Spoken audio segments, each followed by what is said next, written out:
Welcome back from buying insurance. Now, my next guest is a special guest. My next guest is a lot. She has done a lot. She's one of the few people that Forbes Africa has recognized as the richest woman in Africa 2020. She's a personality. She's an author. She's an all-round vibe. She's good news. And she's here to talk about her latest book. Now, ladies and gentlemen, please give a round of applause as I welcome into studio my special guest, the wonderful, blonde and lovely.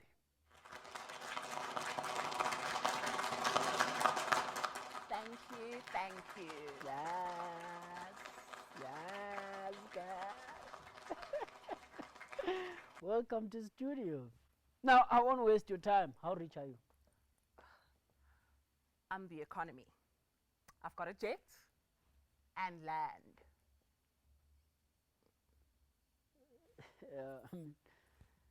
What do I say after that? You look amazing, by the way. Always, love. Yeah.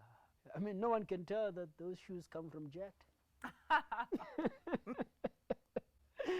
Yeah. Well, we're not here to talk about your looks. And I'm not here to talk about my looks either. Wow. So why are you here? I've written a book, and I would love for all South Africans to go out and buy it. And hopefully, read it. I think we've established that you are not a very good salesman. Salesperson. Saleshuman.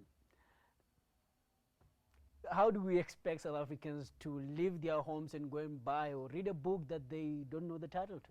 Oh, it's called The Karens of South Africa. Forget the title. Just go buy the book. But why? Because I wrote it. I mean, it is an interesting title, by the way. Thank you. Thank you. The first time when I read the title also, I was not sure what is a Karen.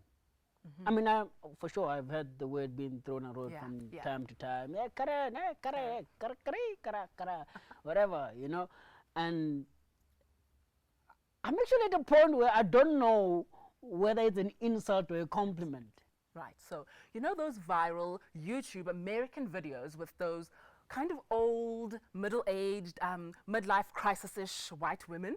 Yeah. They cause a scene out of nowhere. They act as though they're little children at a mall, asking mommy for some juice, screaming at the top of their lungs and behaving as though somebody is attacking them, right? Yeah, I've seen those videos, and quite frankly, they make me very uncomfortable. And that's what Karens do, right? Yes, because you're right, actually, because for the first time when I saw this video of this woman who was standing right in front of a car, and it was in a parking bay somewhere, and I don't know what is going on, but she is clearly losing her mind. Apparently, the driver didn't park properly, and she didn't want him to go. It was just a personal thing all of a sudden. Yeah. You know, Ridiculous. exactly, ridiculous. I could see the man in the car trying, you know, he honks at her nicely, and she's not even receptive of that. She doesn't even recognize that. She's just standing there losing her mind.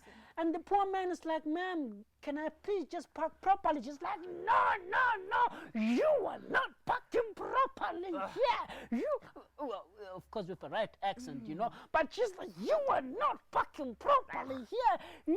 I'm calling the police, I'm calling the police. And in that sound and fury, she's still taunting this man to drive into her. It's abusive. I mean, basically, he can't even correct his mistake. No, he can't. He cannot even communicate with her. No, he can't. No, he can't. Basically, the man is caught between a rock and a very soft thing. Exactly. But in a South African context, that very soft thing is the EFF.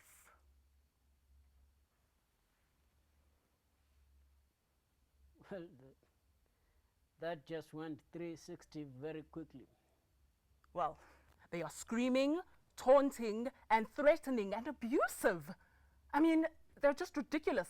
We can't say anything. Are you telling me that this Karen thing, this Karen personality, character thing that's causing a scene is the EFF. The EFF is the Karen of South Africa. Hence the title. As you see in those videos, those women, they come at you. They are taunting you. Yeah. And at the very same time, they will turn around and cry victim. And then, oh, I've got rights, oh, I've got rights. Rights, rights, rights. Right. They forget that as the driver, I could just drive right into you. But if I were to say that in a South African context, I could easily be called racist by saying that's to a black person. What? For saying the obvious. Like, think of Pick and Pay, for example. Like, if you pick something, a little kid at a store, if they pick something, they have to pay for it. I mean, that's why it's called Pick and Pay, right? Yeah. Yes. But how does that make you racist? Okay. As a white South African, it's very difficult for us to be able to speak the truth and talk facts.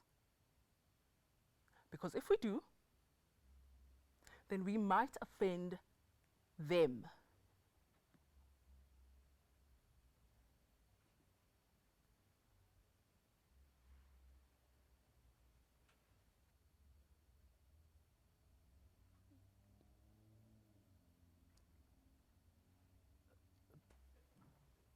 But Blondie, blonde and lovely.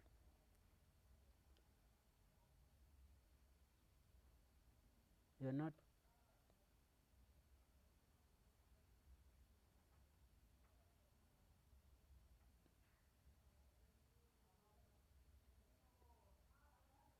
You're not